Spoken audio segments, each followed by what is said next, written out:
कार्यक्रम के प्रायोजक हैं गोल्डी मसाले। नमस्कार, आज के मुद्दे में आपका स्वागत है। मैं हूं आपके साथ आरिश अजहर और आज हम बात करेंगे आज के मुद्दे में हाथरस केस में सियासत क्यों।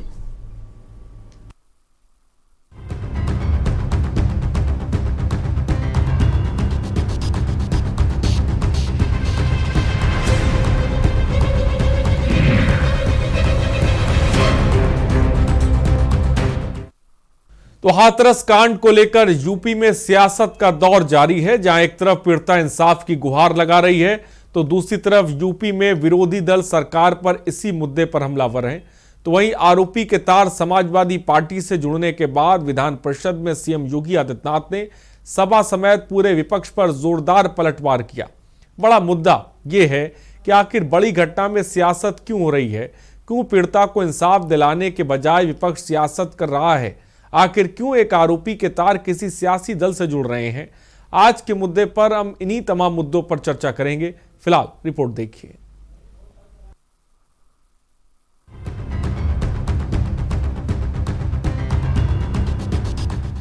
हाथरस शासनी इलाके में पीड़ित के पिता की चिता की आग अभी ठंडी भी नहीं हुई थी कि उत्तर प्रदेश में राजनीतिक दलों ने यूपी की योगी सरकार के खिलाफ मोर्चा खोल दिया। वहीं कांग्रेस सांसद राहुल गांधी यूपी की कानून व्यवस्था को हर समुदाय के लिए अभिशाप बताया तो समाजवादी पार्टी के मुखिया अखिलेश यादव ने ट्वीट कर महिलाओं के लिए यूपी को असुरक्षित बता दिया। हाथरस की घटना को लेकर विपक्ष जहां सरकार पर हमलावर है, हत्यारे का कनेक्शन समाजवादी पार्टी के नेता के रूप में सामने आने पर सरकार का रुख आक्रामक हो गया। सीएम योगी ने खुद ही मोर्चा संभालते हुए आज विधान परिषद में विपक्ष पर जमकर पलटवार किया। विधानसभा में सीएम योगी ने कहा कि सपा के साथ उस अपराधी का क्या संबंध है, हर अपराधी के साथ समाजवादी पार्टी का नाम क्यों जोड़ा जाता है। तो कल हाथरस में भी साबित हुआ है। कल सोशल मीडिया में दिन भर चल रहा था कि टोपी वाला कौन। ये हाथरस की घटना ने कल इस टोपी के बारे को इस टोपी को फिर से कटघरे में खड़ा किया है।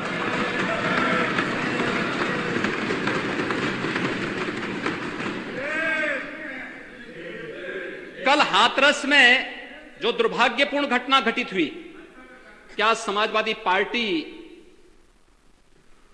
का उस अपराधी से कोई संबंध नहीं है क्या? और क्या हर अपराधी के साथ समाजवादी शब्द क्यों जुड़ जाता है? मैं यही पूछना चाहता हूं, क्यों जुड़ जाता है? ये कौन सी स्थिति है, ये कौन सी मजबूरी है?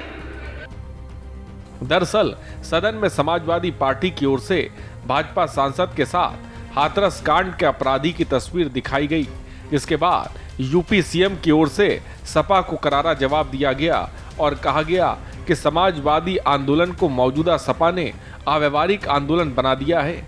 हाथरस केस में जो आरोपी है वह समाजवादी पार्टी का स्थानीय नेता बताया जा रहा है। हाथरस में बेटी संग हुई छेड़छाड़ के मामले में शख्स ने एफआईआर दर्ज कराई थी, जिसके बाद हाथरस में उसे गोली मार दी गई। कहाँ गांव के लोग थे? पहले उसने मेरे साथ छेड़खानी किया, रामजादे ने मेरे पापा ने केस कर दिया और उसने छेड़ के मेरे पापा को गोली मारी। मेरे पापा को गोली मारी। वो कहाँ के हैं? वो पैराइश इकोना रहता है अभी, इकोना से यहाँ गाँव आए घूमने के लिए। कितने लोग थे आज? जिन्होंने गोली मारी थी? 6-7 लोग बता, प्यार से बता। घबरा मत, बोल। 6-7 लोग थे। मेरे पापा को यहाँ गोली मार दी, यहाँ मार देता, यहाँ क्यों? हाथरस में पीड़िता के साथ जो हुआ उसने सियासत को एक नया मौका दे दिया। राहुल गांधी ने ट्वीट करते हुए लिखा कि भाजपा शासन में उत्तर प्रदेश के दिन पर दिन बदतर प्रदेश बन रहा है। इस कानून व्यवस्था से कोई भी अछूता नहीं है, यह हर समुदाय के लिए अभिशाप है। राहुल गांधी के ट्वीट के बाद अखिलेश भी एक्टिव हुए और ट्वीट पर ट्वीट करके लिखा कि हाथरस की बेटी के बाद अब हाथरस में एक और बेटी के साथ हुई छेड़खानी की शिकायत करने वाले पिता की सरेआम हत्या का दुर्दांत कांड हुआ है। भाजपा सरकार से हताश उत्तर प्रदेश की नारियों ने अब तो इस सरकार से इंसाफ की मांग ही करना छोड़ दिया है। हाथरस में पीड़िता के साथ जो कुछ हुआ तो वो कहीं जायज नहीं, लेकिन मुद्दे पर हो रही राजनीति को सही ठहराया नहीं जा सकता। बड़ा सवाल है कि जब खुद आरोपी के तार किसी सियासी दल से जुड़ रहे हैं तो पीड़िता को इंसाफ दिलाने के बजाय विपक्ष खुद सियासत क्यों कर रहा है? क्यों एक बेटी के दर्द को सत्ता के लिए इस्तेमाल किया जा रहा है? स्पेशल डेस्क के न्यूज।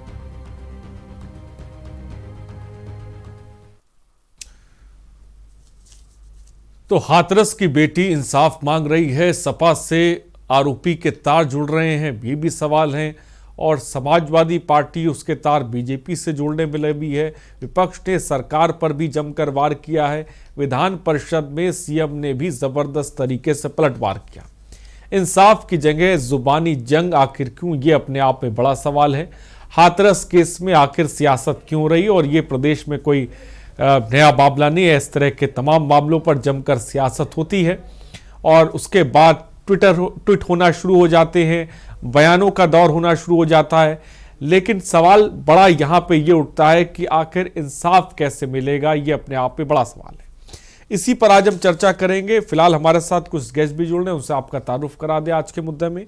हमारे साथ के गौतम समाजवादी पार्टी नेता इस वक्त हमारे साथ जुड़ गए हैं। केसी जैन बीजेपी नेता इस वक्त हमारे साथ जुड़ गए, आपका भी बहुत बहुत स्वागत है।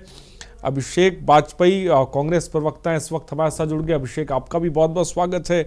और डॉक्टर अंजलि गुप्ता मनोचिकित्सक है, उनको भी हमने आज बुलाया, वो भी हमारे साथ जुड़ गए, आपका बहुत बहुत स्वागत है। सबसे पहले सीधे के गौतम जी के, माफ कीजिए केसी जैन जी के पास चलते हैं। केसी जैन, क्या कहेंगे? हाथरस के सासनी इलाके में अभी चिता की आग ठंडी भी नहीं हुई थी, और दूसरी तरफ हम ये देख रहे हैं ज़बरदस्त तरीके की सियासत भी हो रही है। फिलहाल सबसे पहले क्या कहेंगे आप? पहली बात तो जो भी घटना हुई है बहुत दुखद घटना है, और माननीय योगी आदित्यनाथ जी और उनकी पूरी सरकार पीड़िता के साथ में है। जो भी घटना पीड़िता के पिता के साथ घटित हुई है बहुत ही दुखद घटना है, लेकिन जो चीजें पुलिस की जांच में सामने आई हैं और लगातार पुलिस की कार्रवाइयां हो रही हैं, जो उसमें मुख्य अभियुक्त था उसको भी पुलिस ने गिरफ्तार कर लिया, और उसके जो साथी थे उनमें से ज्यादातर लोगों की गिरफ्तारियां हो गई हैं। लगातार पुलिस एक्शन में है, और इसके पहले जब FIR दर्ज हुई, तत्काल FIR दर्ज करके इन लोगों को जेल भेज दिया गया था। लेकिन जो है न्यायिक प्रक्रिया में कार्रवाई कर रही है, और आप देखिए कि उत्तर प्रदेश में माननीय योगी आदित्यनाथ जी की सरकार के आने के बाद लगातार ताबड़तोड़ अपराधियों के खिलाफ कार्रवाइयां हुई। उनमें से जो 3000 से ज्यादा मुठभेड़ें हुई, उनमें से 100 से ज्यादा दुर्दांत अपराधी जो कि 50 और उस पर विपक्ष ने हो हल्ला भी किया और हंगामा भी किया कि जो का आप इनकाउंटर कर रहे हैं उनको मार रहे हैं। देखिए, इनकाउंटर का मतलब ये बिल्कुल नहीं है कि उनको मारा जा रहा है, बल्कि इनकाउंटर तब घटना होती है जब उनको गिरफ्तार करने की पुलिस कोशिश करती है, और वो जवाबी कार्रवाई में पुलिस को उल्टे बलि का बकरा बनाना चाहते हैं। अपना पुलिस को उसमें स्वयं अपनी तरफ से गोली चलाते हैं, पुलिस अपने बचाव में गोली चलाती है, तब इस तरीके की कैजुअलिटीज होती हैं। लेकिन न्यायिक प्रक्रिया में हम विश्वास करते हैं, और गिरफ्तार करके जेल भेजने की कार्रवाइयां लगातार अपराधियों के साथ चल रही हैं। लेकिन केसी जैन साहब, उस तस्वीर को लेकर क्या कहेंगे जो दरअसल सदन में समाजवादी पार्टी की ओर से भाजपा सांसद के तहत हाथरस कांड के अपराधी की तस्वीर दिखाई गई?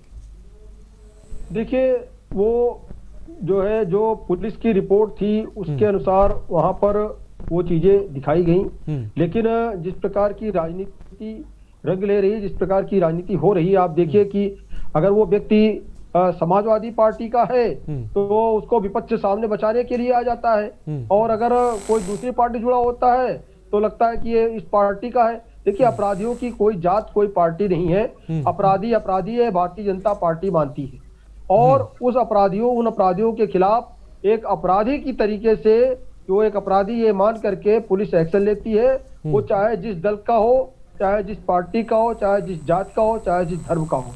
भारतीय जनता पार्टी इसमें विश्वास करती है कि अपराधी अपराधी है, उसका कोई जात, कोई धर्म, कोई पार्टी नहीं, और कोई भी व्यक्ति होगा, वो अगर हो सकता है पहले भारतीय जनता पार्टी से जुड़ा रहा हो, लेकिन वो अगर अपराध में संलिप्त पाया जाता है, इसका मतलब ये नहीं कि उसको कहीं से क्लीन चिट मिल जाएगी, उसके खिलाफ भी वैसा ही एक्शन होगा जिस प्रकार से ये समाजवादी पार्टी से जुड़ा हुआ व्यक्ति सामने आया है और उसके खिलाफ कार्रवाइयां हो रही हैं। ठीक है। फिलहाल के गौतम जी भी हमारे साथ जुड़े हुए हैं। के गौतम जी, क्या कहेंगे भाई, आपकी पार्टी से हाथरस कांड में जो आरोपी उसके तार जोड़े जा रहे हैं और जो हमारे पास डेटा है 27 फरवरी को उसने फेसबुक पेज पे लाइव भी किया, अखिलेश यादव की रैली में जुटने के लिए आह्वान किया, समाजवादी पार्टी उत्तर प्रदेश के विशेष आमंत्रित कार्यकारिणी सदस्य भी अपने आप को बता रहा था। फिलहाल क्या कहेंगे इसको लेकर? पार्टी का ना तो ये प्रवक्ता है ना ये पदाधिकारी है, नंबर 1। नंबर 2, सापा का इस्तेमाल करके इस घटना को झुटलाई नहीं जा सकती। ये पूरा देश जान चुका, प्रदेश जान चुका है कि हत्या प्रदेश बन चुका है और चेयरपर्सन का यहाँ पर इकबाल समाप्त हो चुका है। ये दूसरी घटना हाथरस की हुई। हाथरस घटना ने पूरे प्रदेश में जंगल राज स्थापित है। ये जंगल राज स्थापित है। ये किसी पार्टी का नाम लेकर आपको ये घटना को मोड़ देना ये अच्छी बात नहीं है। ये अच्छी बात नहीं है। आप चाहे जितना कहेंगे ये अच्छी बात नहीं। आप यहाँ के मुखिया हैं, शासन प्रशासन आपका है, पूरा देखने काम आपका है। किस तरह से ये घटना हो रही है, दिन पर रही, रातों दिन, और कैसे घटना घट रही है, ये घटना रोकने की जिम्मेदार कौन है, न्याय दिलाने के जिम्मेदार कौन है, ये पुलिस प्रशासन की इकबाल कौन ढेला किया है? क्योंकि यहाँ पर तो कोई नेता ही नहीं है। नेता सब जानते हैं कि मेरा हुक्म जहाँ से मिलेगा मैं ही काम करूँगा। इसलिए मैं कहना चाहूँगा कि जब तक ये वर्तमान सरकार रहेगी यहाँ पर ये घटना कम नहीं होगी। ठीक है, इस वक्त हमारे साथ अभिषेक वाजपेयी भी हैं। अभिषेक वाजपेयी, क्या मेरी आवाज आप तक पहुंच रही है? अभिषेक वाजपेयी, क्या मुझे सुन पा रहे हैं आप? अभिषेक वाजपेयी जी, क्या मेरी आवाज आप तक पहुंच रही है? बिल्कुल आ रही है। अभिषेक वाजपेयी जी, क्या कहेंगे? अब तो राहुल गांधी भी जाग गए, उन्होंने भी ट्वीट कर दिया है। आखिर हमेशा देखने को मिलता है कि जब भी इस तरह के मामले होते हैं जबरदस्त तरीके से सियासत होती है। क्या कहेंगे सियासत को लेकर? देखिए, ये कोई मुद्दा सियासत करने का नहीं है। और सबसे बड़ी चीज ये है कि आज के दिन में एक बेटी का पिता होना एक अपराध हो गया। आप देखिए, ये सरकार जब घटना होने के बाद जागती है और ना ही इनकी कोई लोकल इंटेलिजेंस है, ना ही इन्होंने लोकल पे कोई नागरिकों को जागरूक कर रखा है। आपको ध्यान होगा कि तकरीबन 2 से 3 साल पहले नारी शक्ति मिशन का नाम दिया था इन्होंने। उस मिशन का कितना क्रियान्वित हुआ है या किसी से छुपा नहीं हुआ है, इसको देखना चाहिए। सरकार सिर्फ अब चाहे वो भारतीय जनता पार्टी की सरकार हो चाहे वो सपा की सरकार हो, महिलाओं का कैसे उत्पीड़न हुआ या किसी से छुपा हुआ नहीं है दोनों सरकारों में।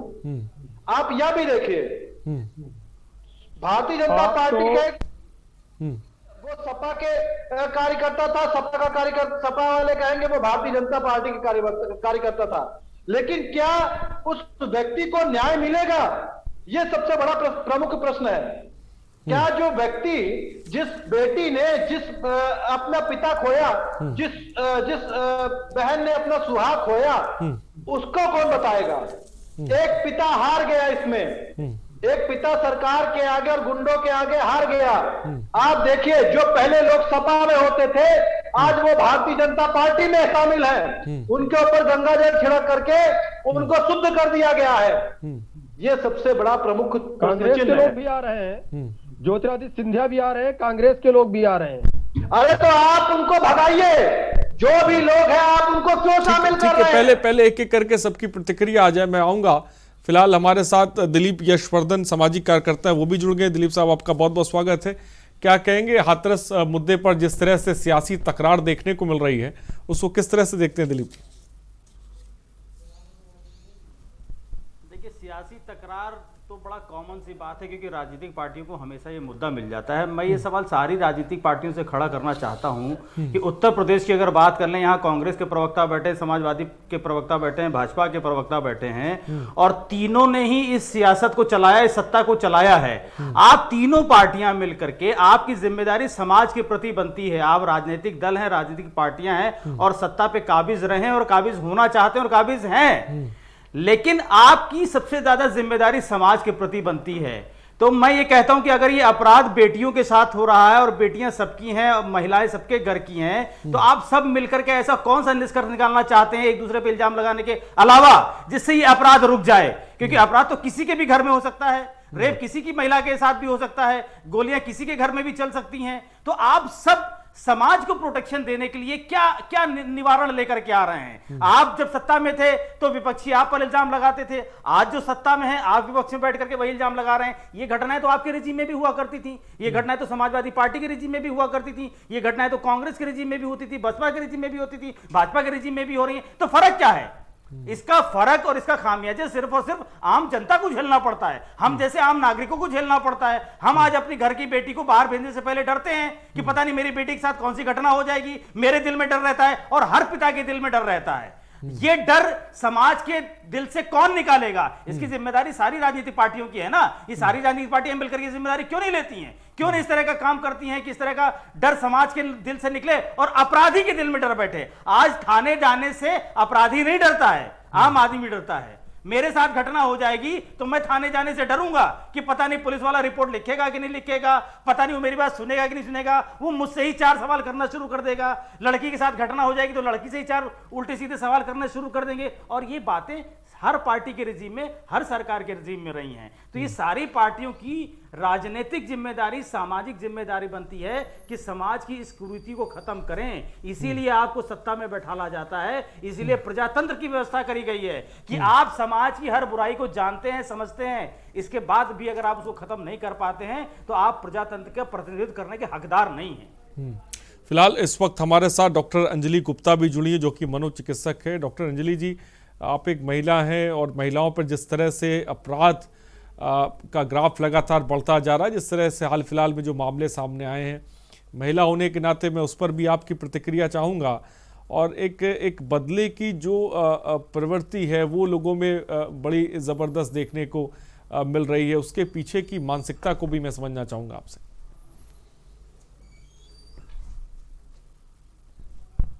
देखते भी आ रहे हैं टीवी में और सुनते भी आ रहे हैं, और आज से नहीं, मुझे लगता है कि जब से होश संभाला होगा तभी से।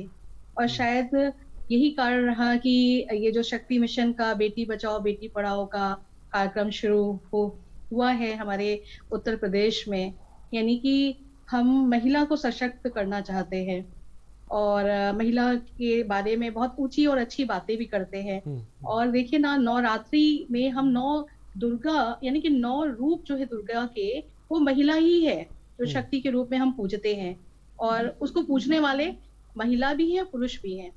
लेकिन जब वो शक्ति यानी कि दुर्गा के रूप से थोड़ा महिला के रूप में दैनिक क्षेत्र में दिखाई देती है, तो उसका रूप हमारी मानसिकता में कुछ और ही होता है।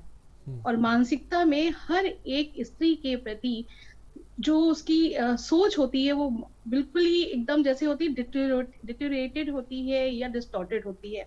परसेप्शन एकदम बिगड़ा हुआ होता है, और वो परसेप्शन में केवल उनको एक ही चीज दिखाई देती है कि महिला सिर्फ इस चीज के लिए बनी हुई है जो आज के समय में दिखाई दे रहा है।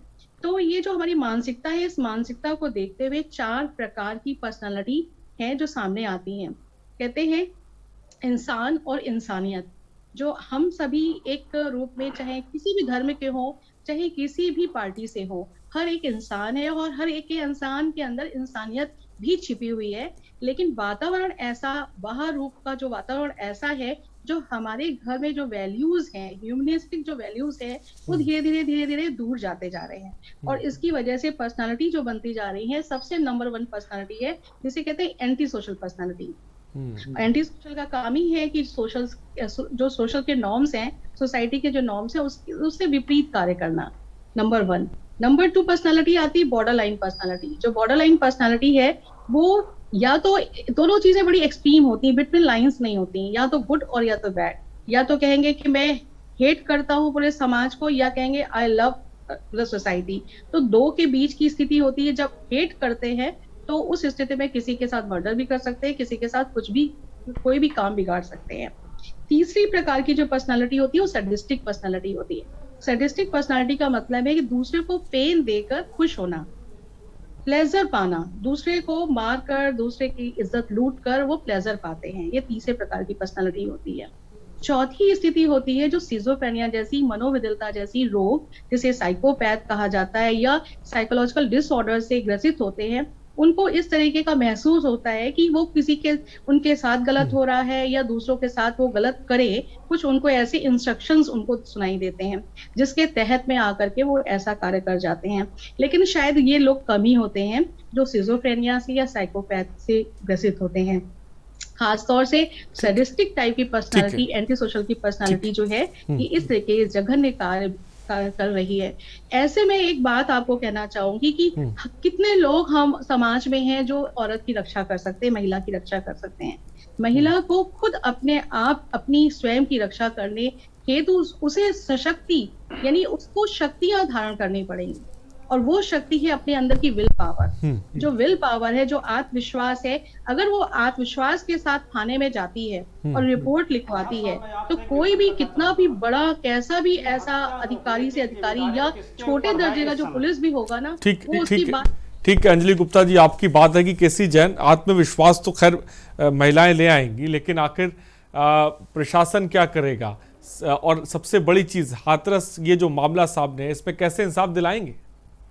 जी देखिए, पहली बात तो ये है कि हमने पहले ही कहा कि जो घटना है बहुत ही दुखद घटना है। लेकिन अभी हमारे कांग्रेस साथी इस प्रकार से कह रहे थे कि ये समाजवादी पार्टी के शासनकाल में भी होता रहा और भारतीय जनता पार्टी के शासनकाल में हो रहा है। देखिए, अगर उनको ये पता था कि समाजवादी पार्टी के शासनकाल में इस तरह घटनाएं लगातार हो रही हैं बड़े पैमाने पर, तो उन्होंने उन्हीं के साथ मिलकर के फिर गठबंधन बना करके उनका साथ भी दिया, साथ लिया भी और साथ दिया भी। नहीं, उससे पहले तो अगर हम इस खबर को ही देखें, हाथरस बेटी के संग हुई छेड़छाड़ मामले पर शख्स ने FIR कराई थी, जिसके बाद हाथरस में उसे गोली मारकर मौत के घाट उतार दिया जाता है। केसी जैन जी, पुलिस क्या कर रही थी? ना कि सापा सरकार चल रही है। अगर ये बात है तो आप इस बात का भी संज्ञान रखिए कि आपके यहाँ पे कैसे लोग हैं। आपकी बात, हम आपसे जानना चाहते हैं कि सरकार किसकी चल रही है, सरकार किसकी चल रही है, आप पहले बता दें। अब किसके राज में दूसरी घटना हाथरस की बेहद हुई, ये बताएं पहले कृपया करके। और जो आपकी डिबेट है वो अभिषेक वाजपेयी, मैं आऊंगा आपके पास भी। मेरे सवाल का पहले मैं जवाब दूंगा। मैं आऊंगा के गौतम जी आपके पास भी आऊंगा। मैं आऊंगा, जवाब लूंगा आपसे भी। लेकिन मेरा सवाल जो केसी जैन साहब से है कि इस पूरे मामले पर जब FIR की गई थी, तब आखिर आपका प्रशासन क्या कर रहा है? भाई, सरकार में आप हैं जो, तो मौजूदा वक्त में सवाल भी आपसे पूछे जाएंगे। केसी जैन जी जवाब दें। जी देखिए, जो फास्ट ट्रैक कोर्टें हैं उनका गठन किया जा रहा है जिससे कि त्वरित न्याय मिल सके। लेकिन जो ये घटना हुई हाथरस की, बहुत ही दुखद घटना है, और इसमें सारे की सारे नहीं, ये बात केसी जैन साहब कही है ना, भाई सियासत हो रही, तो सियासत होने का मौका आखिर क्यों दिया जाता है? अगर आपका प्रशासन उस वक्त एक्टिव हो जाता तो शायद एक की जान बच जाती। नहीं, देखिए, उसमें गिरफ्तारी हुई, गिरफ्तार होकर के जेल गए, जेल जाने के बाद में न्यायिक प्रक्रिया के अंतर्गत उनको बेल मिली। लेकिन जो भी घटना हुई है बहुत ही दुखद घटना है। इसके बीच में कई बार भी उन लोगों की आपस में तू में भी हुई है, क्योंकि पड़ोस के रहने वाले हैं, और कई बार ये लोग एक दूसरे से मिले, कई बार झगड़ा लड़ाई भी हुई है, ये भी संज्ञान में आ रहा है। लेकिन इस घटना का तत्काल माननीय मुख्यमंत्री योगी आदित्यनाथ जी ने स्वयं संज्ञान में लिया है, बड़े आला अधिकारियों से लगातार वार्ता की, बात की है, एनएसए लगाने की उसमें अपील की गई है कि एनएसए लगा करके इन लोगों के खिलाफ सख्त कार्रवाई की जाए, जिससे कि केसी जैन जी, 16 जुलाई 2018 को यही आरोपी गौरव जो है घर में घुसकर छेड़खानी करता है, और उसके बाद 15 दिन के बाद ये जेल से बाहर आ जाता है, घूमने लग जाता है, और उसके बाद पिता जो है FIR भी कराता है, और जब पुलिस कोई कार्रवाई नहीं करती है, उसके अंदर हौसला इतना आता है कि वो आता है और कनपट्टी में सटा के गोली मार देता है। ये हौसला किसने दिया उसको? ये हौसला कहां से आया? एक तरफ तो आप इंसाफ की बात कर रहे हैं, लेकिन दूसरी तरफ ये हौसला कहां से आ रहा है? देखिए हौसला इसलिए आया है, मैं फिर वही बात कह रहा हूँ, आपसे बता रहा हूँ, हौसला इस तरीके से आया है कि अगर 3,000 अपराधी जो गुंडा एक्ट गैंगस्टर की कार्रवाई करके जिनको जेल भेजने का काम भारतीय जनता पार्टी की सरकार आने के बाद किया गया, और ये खुलेआम घूम रहे थे, 50,000 1 लाख के इनामी बदमाश खुलेआम 5-5 साल तक घूमते रहे और इसी पुलिस ने गिरफ्तार नहीं किया क्योंकि ये समाजवादी पार्टी से जुड़े हुए थे। और ये 5-5 साल से जिनके खिलाफ एनबीडब्ल्यू न्यायालय से जारी था, लेकिन कार्रवाई तो पुलिस को करनी थी, जो उसको जो क्रियान्वयन करना था वो काम तो पुलिस का, गिरफ्तार करके जेल भेजिए। पुलिस उनको टच करने की हिम्मत नहीं कर रही थी क्योंकि ये लोग सरकार से जुड़े हुए थे, समाजवादी पार्टी की सरकार थी। तो ऐसे 3,000 लोगों को गिरफ्तार करके जेल भेजने का काम समाजवादी पार्टी जाने के बाद भारतीय जनता पार्टी ने किया। ठीक है, के गौतम जी जवाब दें। इसमें समाजवादी पार्टी सरकार नहीं है, इसमें आपकी सरकार है। ज्यादा दुर्दांत अपराधी मारे गए जो 50,000 1 लाख के इनामी थे, और यही विपक्ष सामने खड़ा होता है, कहता है आपने इनकाउंटर क्यों कर दिया, आपने गाड़ी क्यों पलट दी। अरे वो 1-1 लाख के इनामी बदमाश है, वो सरेंडर आपकी सरकार में क्यों नहीं किए। अब पुलिस कहती सरेंडर करिए तो पुलिस को मार रहे हैं। आप देखिए बिकरू कांड जो हुआ उसमें हमारे 8 पुलिसकर्मी मारे गए। ठीक है, मैं आऊंगा इस पे जवाब जरूर लूंगा। फिलहाल केसी जैन जी ब्रेक का वक्त हो चुका है, मुद्दे से भटक रहे हैं, सवाल दूसरा है लेकिन जवाब उसका शायद दूसरा दिया जा रहा है। फिलहाल यहाँ पे रुकते छोटे से ब्रेक के लिए, जल्द हाजिर होंगे।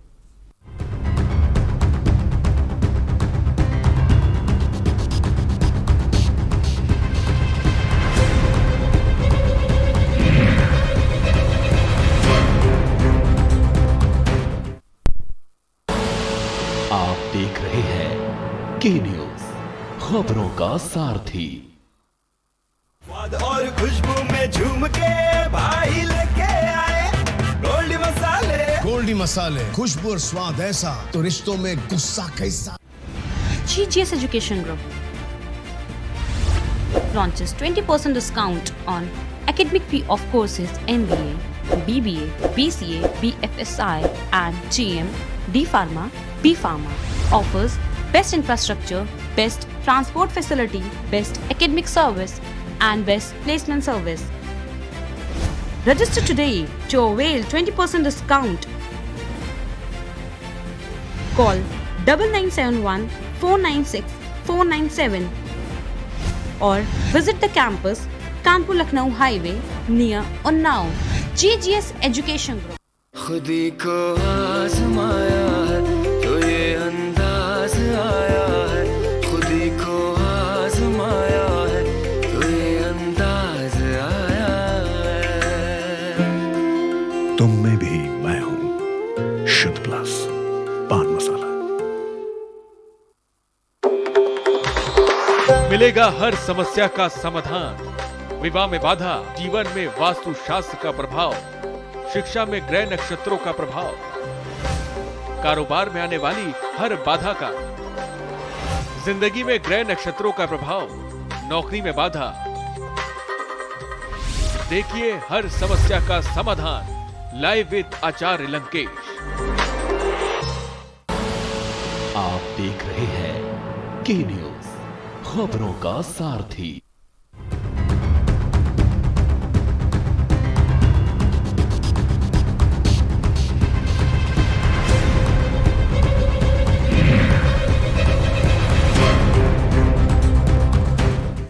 तो ब्रेक के बाद आपका स्वागत है। हाथरस कांड पे जमकर सियासत हो रही है, लेकिन बड़ा सवाल ये नौबत क्यों आई, इस सवाल का जवाब आखिर कोई क्यों नहीं दे रहा है।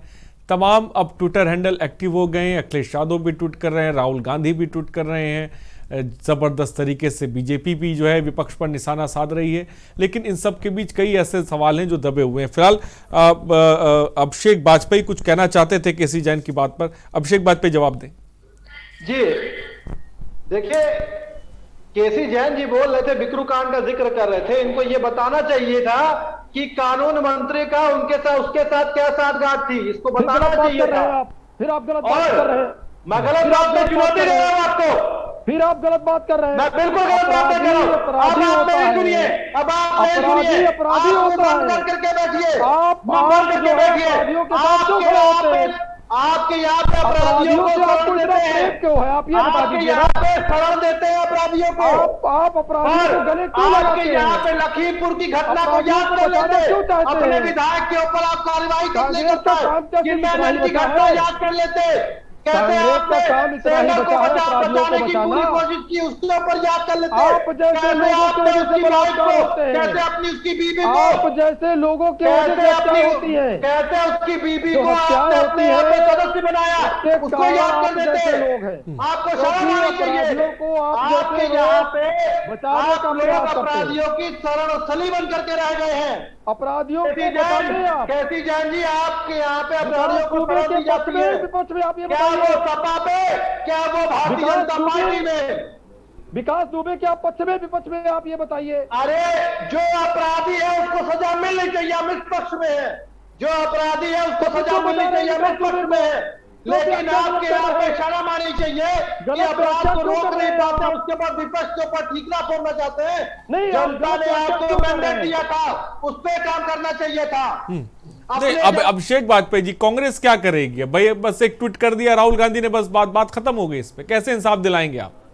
हम उनके लिए, हम उनके सिपे सलार, हम उनके कार्यकर्ता हैं यहाँ पे। कैसे इंसाफ दिलाएंगे आप? क्या करेंगे बताएं? कांग्रेस क्या करेगी भाई? एक ट्वीट करने से हो जाएगी क्या बात? बस आप यहाँ पे समझिए, यहाँ पे अगुवाई कर रही है माननीय प्रियंका गांधी जी, और उनकी अगुवाई में हम एक गोष्ठी भी करते हैं, हम महिलाओं को जागृत भी करते हैं, हम महिलाओं को जागृत करने के लिए हर एक कदम भी उठाएंगे। वो स्वयं एक महिला है, हाथरस में सबसे पहले वही गई थी, आपको याद होगा बलिया की कांड, बलिया के घटना की पार्टी के साथ आप गठबंधन करते हैं। जैन साहब से कुछ पूछ रहा था, जरा उत्तर दिला दीजिए। ठीक अभिषेक वाजपेयी आपकी बात है कि के गौतम साहब कुछ पूछना चाहते हैं किसी जैन साहब के गौतम जी भाई। आज तो सदन में तो बड़ा हंगामा हुआ, ये बात कह दी गई क्या हाथरस की क्यों हुई? ये दूसरी घटना हाथरस क्यों हुई? अगर बेटी की परिवार की ओर से एफआईआर दर्ज कर ली होती और कार्रवाई कर ली होती तो ये दूसरी घटना ना होती। पहले हमारी बेटी के साथ अत्याचार हुआ, मर्डर हुआ, अब हमारी किसान की, अब हमारी दूसरी बेटी की पिता हत्या हुई, तो इसके मतलब ये लगातार हत्या हो रही है। अगर पहली घटना को ठीक से दबा दिया जाता, ठीक से कानून दिला दिया जाता, कानून के तहत कार्रवाई हो जाती, दूसरी घटना ना घटती। और दूसरी घटने के जिम्मेदार कौन है, ये जनता को जानना चाहिए। बताइए हमारी उत्तर प्रदेश की जनता, भोली भाली जनता, जो हमारी महान जनता है, ये महान जनता ने उत्तर प्रदेश की सरकार को, बीजेपी को सत्ता में बैठाया और ये भरोसा लिया कि उत्तर प्रदेश की सरकार हमारे साथ न्याय करेगी। ये न्याय का पूरा प्रूफ है, प्रमाण है कि अगर ये दूसरी घटना हाथरस की हुई तो क्यों हुई और घटना घटने के कारण का जिम्मेदार कौन है। ये वर्तमान सरकार है। के गौतम जी मुख्यमंत्री तो कह रहे हैं कि हर अपराधी के पीछे समाजवादी। केसी जैन जवाब दे। नहीं, ये किसी गत वर्ष की सरकार के नाम लेकर आप घटना से पट नहीं सकते। क्या ये जब हाथरस की घटना घटी थी मानवर, तो किसकी सरकार थी? गत वर्ष जो घटना घटी थी हाथरस की, किसकी सरकार थी बताइए? और दूसरी घटना फिर घटी, किसकी सरकार है? सुन तो लीजिए, क्या सापा सरकार है, कांग्रेस सरकार है, क्या बहुत लंबा सवाल है, सुन तो लीजिए। घटना घटी सापा की, दूसरी घटना भी घटी हाथरस की। ये जो है बीजेपी की सरकार में ये एक घटना नहीं, दो घटना नहीं, ठीक है, जवाब तो सुन लेते हैं। पिता की घटना हुई, इसके पूर्व में इसी हाथरस के घटना में हमारी बेटी की बलात्कार करके गौतम जी सवाल को खत्म करिए, जवाब तो सुन लेते हैं केसी जैन साहब से। केसी जैन जवाब दें, सवाल बहुत लंबा किया जाता तो ये घटना घटती नहीं। ये जिम्मेदार कौन है, ये जानना चाहिए। बेटी पढ़ाओ बेटी बचाओ, उस पर हम लगातार काम कर रहे हैं और कोई भी पीड़िता अगर थाने तक पहुंचती है तो तत्काल एफआईआर दर्ज करके उस पर कार्रवाई की जाती है। इसी भारतीय जनता पार्टी के शासनकाल में इस बेटी ने जो एफआईआर दर्ज कराई, उसमें उसको गिरफ्तार करके जेल भेजा गया। न्यायिक प्रक्रिया के अंतर्गत उसको बेल मिली, ये अलग बात है। लेकिन जो उससे तत्काल जो दूसरी घटना ये संज्ञान में आई है, माननीय मुख्यमंत्री योगी आदित्यनाथ जी ने स्वयं इस घटना का संज्ञान लिया है और जिले के आला अधिकारियों से लगातार स्वयं उन्होंने बात की है। डीएम और एसपी को सीधे इस घटना में त्वरित कार्रवाई करने के दिशा निर्देश दिए हैं। एनएसए लगा करके जेल भेजने की कार्रवाई उसमें हो रही है साथ ही साथ जो मुख्य अपराधी गौरव था वो भी गिरफ्तार हो गया है और जो उसके साथ में अपराधी थे उनको भी गिरफ्तार करके जेल भेजा जा रहा है। रही बात ये हमारे समाजवादी पार्टी के साथी जो आरोप लगा रहे हैं घटनाएं हो रही हैं, देखिए उस पर तत्काल एक्शन हो रहा है और अगर कोई व्यक्ति पहले से सूचना देता है कि उसके साथ इस तरीके की घटना हो सकती है तो वहाँ पे भी थाने बुला करके पूछताछ लगातार कार्रवाई हो रही है। मैं आरोप नहीं लगा रही, मैं आरोप नहीं लगा रहा हूं, मैं तो केवल कह रहा हूं कि गत वर्ष इसी घटना को रिपीट क्यों हुई? वो घटनाएं बड़े घटनाओं में घटना होने पाए क्योंकि शुरुआत में कॉलेज में, स्कूल में और छोटी मोटी घटनाएं पहले होती हैं, कहाँ शुरू से बात शुरू होती है, फिर वो तमाम सारी बड़ी घटनाएं होती है उसमें हत्या। यही छोटी मोटी केसी जैन जी जिसको आप छोटी मोटी बात कह रहे हैं, नहीं ठीक है केसी जैन जिसको आप छोटी मोटी बात कह रहे हैं, यही छोटी मोटी बातें बड़ा रूप ले लेती हैं जब आपकी पुलिस उस पर ध्यान नहीं देती है। ये छोटी मोटी बात कैसे हो सकती है? अगर छोटी घटना रोक दी जाए तो अच्छी बात नहीं है। अरे छोटी मोटी घटना कहते हैं आप इनको? छोटी मोटी घटना खाने की घटना आपकी नजरों में छोटी मोटी हो सकती है। शर्म आनी चाहिए। आपकी मानसिकता कैसी है? प्रतीक होता है कि आप कैसे मानसिकता के लोग हैं? आप कैसे मानसिकता के लोग हैं? प्रतीक होता है इससे। आप चाहते हैं मानसिकता के लोग हैं, आपसे प्रतीक होता है। आप तुच्छ मानसिकता है जैन जी, पता चलता है कि जब आप छोटी मोटी घटनाएं कहते हैं तो कैसे मानसिकता के लोग हैं? आपको याद दिला दूं, कवरिंग की थी, मैं खुद गया था। झांसी की घटना याद कीजिए केसी जैन जी। अरे आपने केसी जैन जी झांसी की घटना याद कीजिए, सभी चैनलों ने कवरेज किया था, मैं खुद गया था। आपने कहीं माननीय योगी आदित्यनाथ जी वहां पे गए थे, एक बच्ची के साथ बलात्कार की घटना हुई थी, उसके बाद उसके धड़ को 2 सिरों में अलग कर दिया गया था। मैंने खुद उस घटना को उठाया था। नहीं केसी जैन साहब छोटी मोटी घटना कैसे कह सकते हैं? आप कह रहे छोटी मोटी घटना हुई थी, छोटी मोटी कैसे हो सकती है ये बात? भाई किसी की जान चली गई, अगर वो छोटी मोटी उस दौरान ही अगर पुलिस एक्टिव होती तो शायद बड़ी वारदात ना होती। इंतजार नहीं करती है। बहन बेटियों की रक्षा के लिए एंटी रोमियो स्क्वाड बनाया गया। अगर कहीं पे कोई छेड़छाड़ भी होती है उसमें अगर उसको गिरफ्तार करके जेल भेजा जाता है। ये झांसी की घटना बता दीजिए, उसके बाद झांसी की घटना बता दीजिए कौन सा इंसाफ मिला? कहती हो झांसी की घटना बता दीजिए कौन सा इंसाफ मिला? केसी जैन जी झांसी की घटना बताइए कौन सा इंसाफ मिला? मैं खुद गया था वहां पे, माननीय योगी आदित्यनाथ जी से मिलने के लिए मैं खुद गया था। लाठी मैंने खाई, डंडा मैंने खाया, पीड़ित परिवार ने डंडा खाया, उसके बाद भगा दिया गया। आप लोग तुच्छ मानसिकता के लोग हैं। दिल्ली में आप लोग तुच्छ मानसिकता के लोग हैं। आप बहू बेटियों की इज्जत ही नहीं बचाना चाहते हैं। अरे जो मुख्यमंत्री खुद अपराधी हो उसके बारे में, उसके ऊपर अपराधी के मुकदमे दर्ज हो, उसके बारे में क्या कहा जाए? जमीन पे आप काम नहीं करना चाहते, टुट करते हैं और उसके अरे हम जमीन पे हम ही काम करते हैं। आपकी तरह ऐसे मुख्यमंत्री को लेकर के नहीं आते हैं जो खुद आपराधिक मुकदमे में लिप्त हो। आपराधिक मुकदमे दर्ज होते हैं, ऐसे मुख्यमंत्री को लेकर के आ पाए हैं। अभी ट्विटर की राजनीति कर रहे हैं 5 प्रदेशों में। अरे उनकी फिक्र कीजिए, उनकी फिक्र कीजिए जो मुख्यमंत्री आपराधिक मुकदमे दर्ज करके बैठे वो आज की डेट में अपने आपराधिक। केसी जैन जी मेरा सवाल यही था, जो के गौतम भी सवाल पूछ रहे, मेरा भी सवाल यही था कि छोटी मोटी वारदात जो आपने शब्द इस्तेमाल किया, यही वारदातें जो हैं बड़ा रूप ले लेती हैं। अगर इसी मामले में पुलिस एक्टिव होती तो शायद हम हाथरस कांड का जिक्र यहाँ पे बैठ के नहीं कर रहे होते। से मिलने गए थे जमानत पे गए। दिलीप यशवर्धन जी क्या कहेंगे आप? ठीक है मैं ठीक है केसी जैन जी आपकी बात आ गई, अभिषेक वाजपेयी जी आपकी। दिलीप यशवर्धन जी क्या कहेंगे? अगर इस तरह की वारदातों में शुरुआती तौर पे अगर पुलिस एक्टिव हो जाए तो मुझे लग रहा है कि इस तरह की बड़ी वारदात नहीं हो सकती। क्या आपको बड़ी वजह क्या नजर आती है इसके पीछे? ये वारदात पुनरावृत्ति क्यों हुई? किसके सरकार में पहले घटना हुई, किसके सरकार में दूसरी घटना हुई? मैं के न्यूज के माध्यम से आप अजहर साहब, ठीक है गौतम जी सुन लेते हैं, दिलीप जी को भी सुन लेते हैं। अरे ठीक, अरेश जी, पुलिस के एक्टिव होने की यहाँ पर बात नहीं है। शुरुआती दौर में पुलिस को शिकायत हुई, पुलिस ने उसको अरेस्ट किया, उसको जेल भेजा और जुडिशियल प्रोसेस के थ्रू उसको जमानत मिल गई और वो वापस आ गया।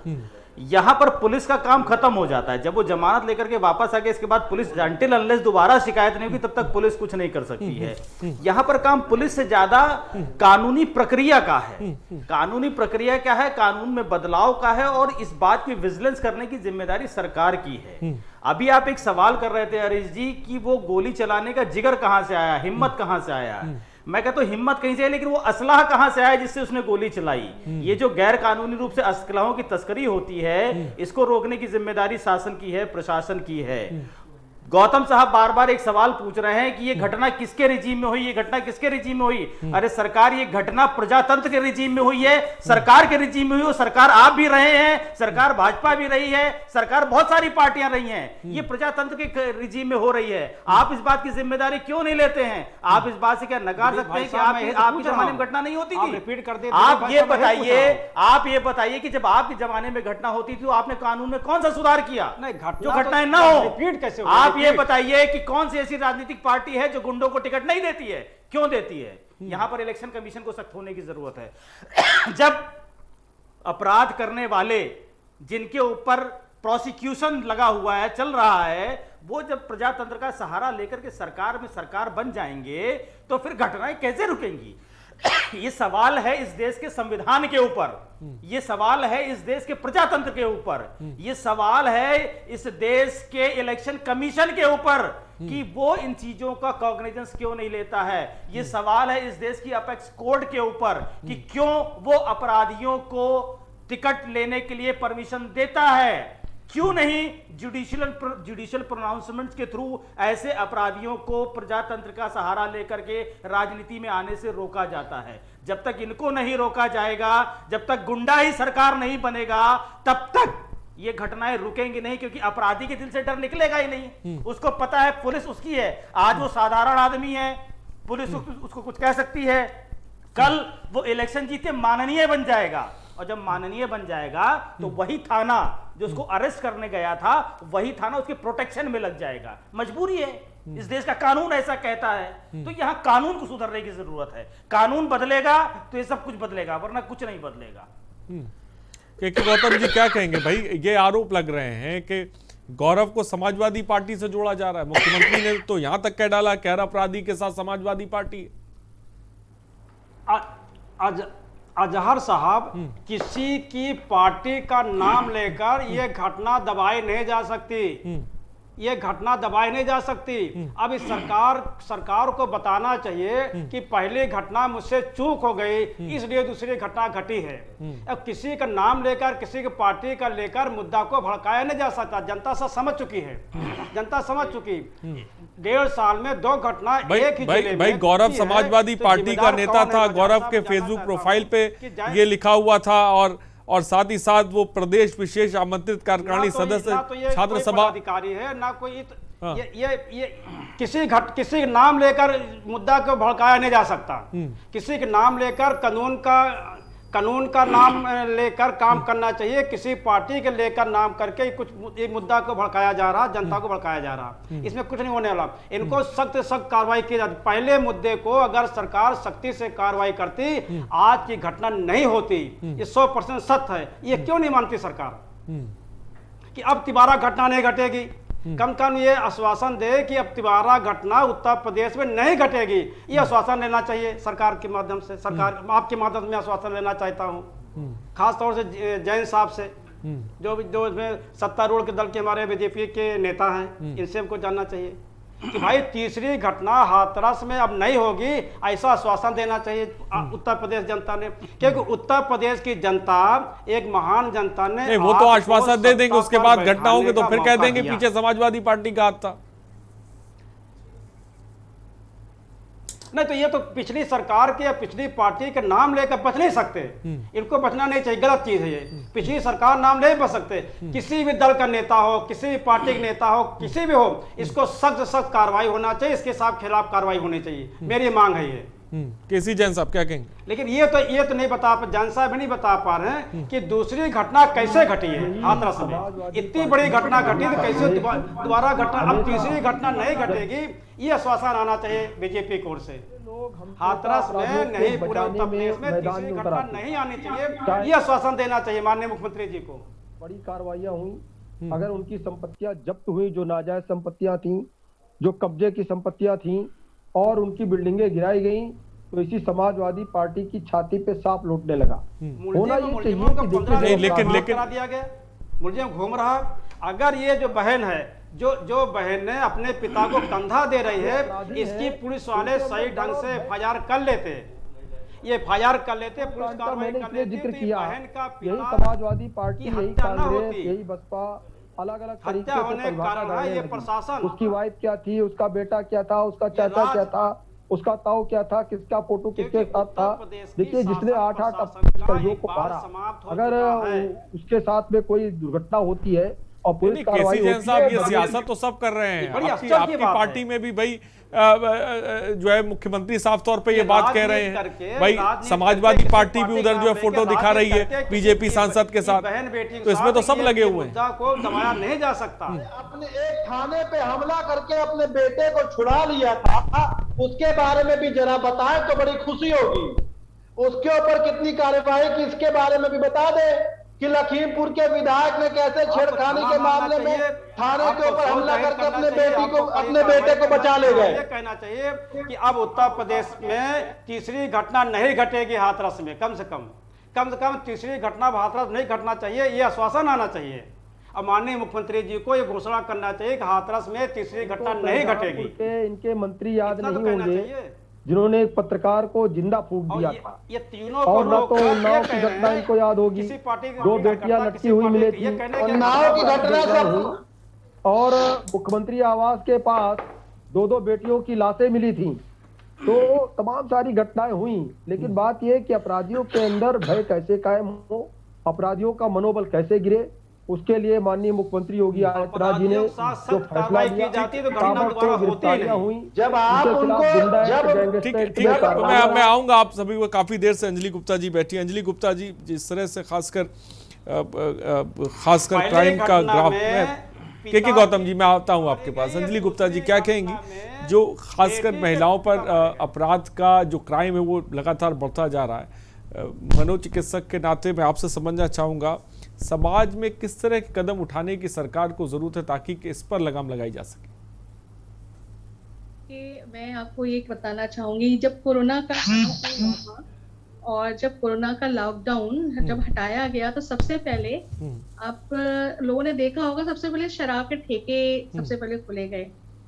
और ये शराब पीना जो कानूनी की तरह कानून जो है उसने बना रखा है, और कहते हैं जितनी भी आपराधिक प्रवृत्तियां उठती हैं, आप 100 पे 80%, 85% जो प्रवृत्तियां हैं शराब पीने के बाद उठती हैं। तो शराब पीने के बाद चलचित्रों का प्रभाव, जो चलचित्र हैं, उन चलचित्रों को जो अश्लील चलचित्र जो देखते हैं और ये आक्रामक चलचित्र जो देखते हैं, उन चलचित्रों को देखने के बाद, शराब पीने के बाद, मांस खाने के बाद जो आक्रामक प्रवृत्तियां अंदर से जागृत होती हैं, और उसमें आकर के ये आपराधिक कार्य किए जाते हैं। और इसमें केवल एक ही गलती नहीं है कि एक जिसने मर्डर किया है, जिसने उसके साथ गलत काम किया है, इसमें पूरी एक चेन बनी हुई है, और ये चेन छोटे से लेकर के बड़े तक के लिए है।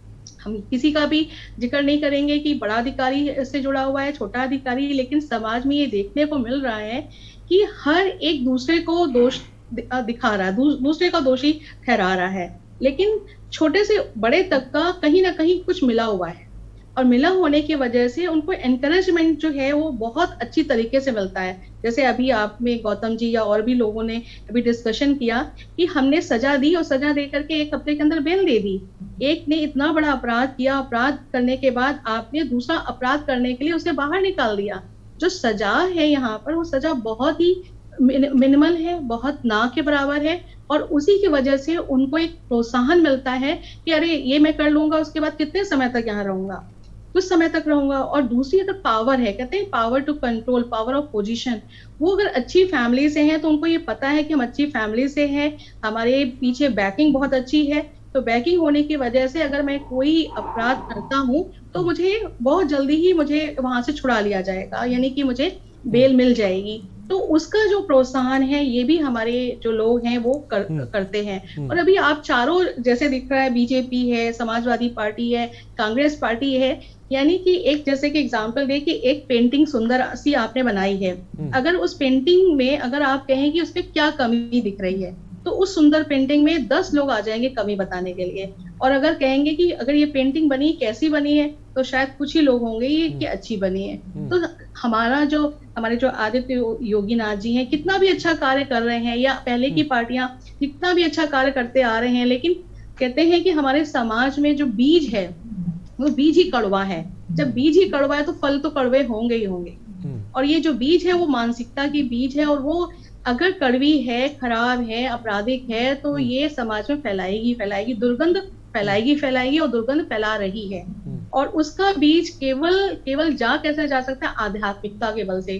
कितना भी कुछ भी कोशिश कर ले जाए, तभी WHO ने 4 प्रकार के हेल्थ बताए, physical health, mental health, social health and spiritual health. ये सोशल हेल्थ की बात है जो आप लोग कर रहे हैं। सोशल हेल्थ को यानी कि पूरे ऑल ओवर इंडिया में बात की जाए, सोशल हेल्थ यानी कि सामाजिक व्यवस्था, सामाजिक स्वास्थ्य तभी सुदृढ़ किया जा सकता है जब तक कि आध्यात्मिकता उसमें नहीं जोड़ी जाएगी।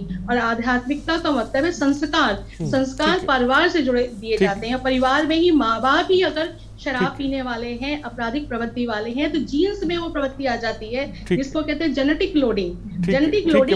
ठीक है अंजलि जी, मैं मानता हूं कि अपने अंदर बदलाव की जरूरत है, लेकिन खासकर क्राइम को, अपराध को रोकने के लिए, इंसाफ दिलाने के लिए सरकार की बहुत बड़ी जिम्मेदारी है, पुलिस प्रशासन की भी इसमें बहुत अहम जिम्मेदारी है। केसी जैन जी, एक तरफ तो आप साफ तौर पे कह रहे हैं कि भाई अपराधियों पे जो है कार्रवाई की जा रही है, लेकिन दूसरी तरफ गौरव जैसे ऐसे कितने होंगे जिनके पास हथियार निकलने, जो बात दिलीप जी ने कही कि हम लोग इसमें लग जाते हैं कि भाई फोटो फला के साथ फोटो, लेकिन ये भी तो देखने की जरूरत है कि आखिर जमीन पर ऐसा कितना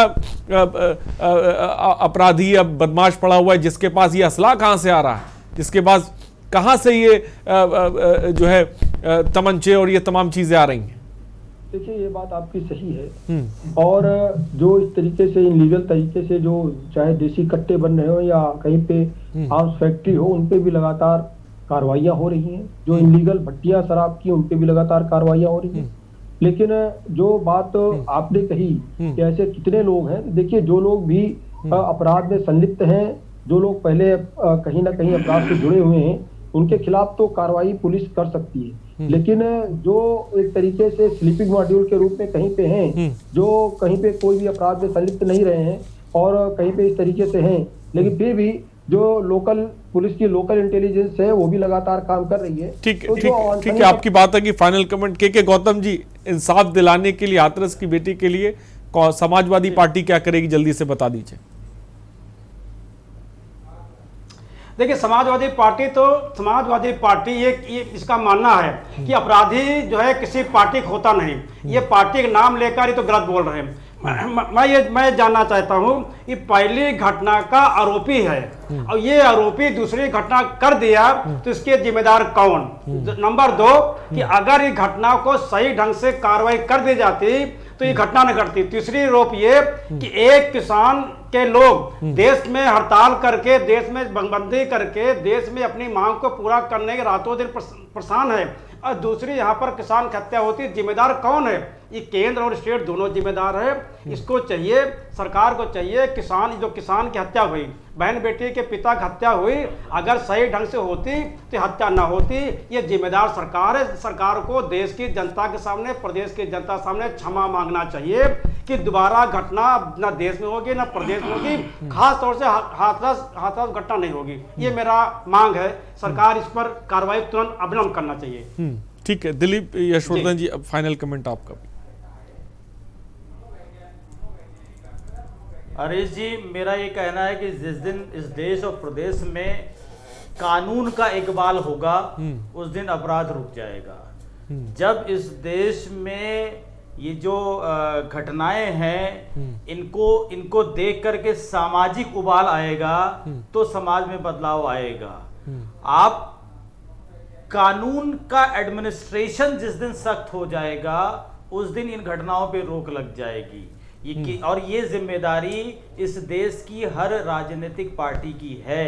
अगर कोई भी राजनीतिक पार्टी राजनीतिक दृष्टि को छोड़ करके सामाजिक दृष्टि से काम करना चाहती है तो इन सब को मिल करके ये ऐसा कानून बनाना चाहिए जिसके अंदर ये सारी चीजें रुकें, त्वरित न्याय की व्यवस्था हो हर कानून में। मैं इस बात को बार बार कह चुका हूं, कई बार कह चुका हूं कि जब तक कानून के डिस्पोजल में टाइम लिमिट्स फिक्स नहीं करी जाएंगी तब तक इस देश में अपराध नहीं रुकेंगे, क्योंकि अपराधी को यह पता होता है कि कानून कर लो फिर कोई ना कोई आका पीछे से हाथ धर देगा और कहीं ना कहीं राजनीतिक संरक्षण मिल जाएगा, कोर्ट से जमानत मिल जाएगी, फिर डेट पे डेट पड़ती रहेगी और काम चलता रहेगा, कुछ होगा नहीं।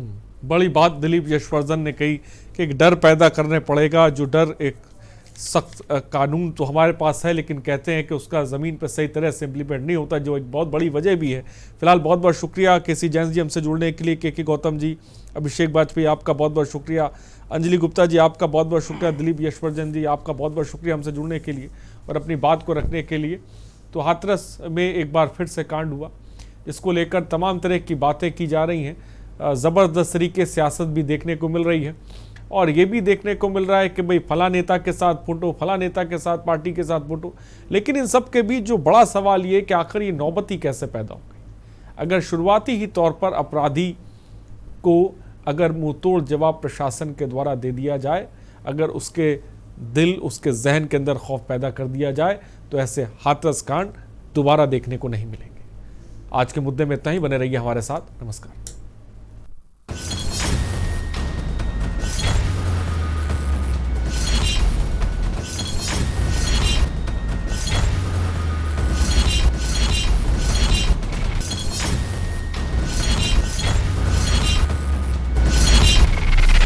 कार्यक्रम के प्रायोजक हैं गोल्डी मसाले।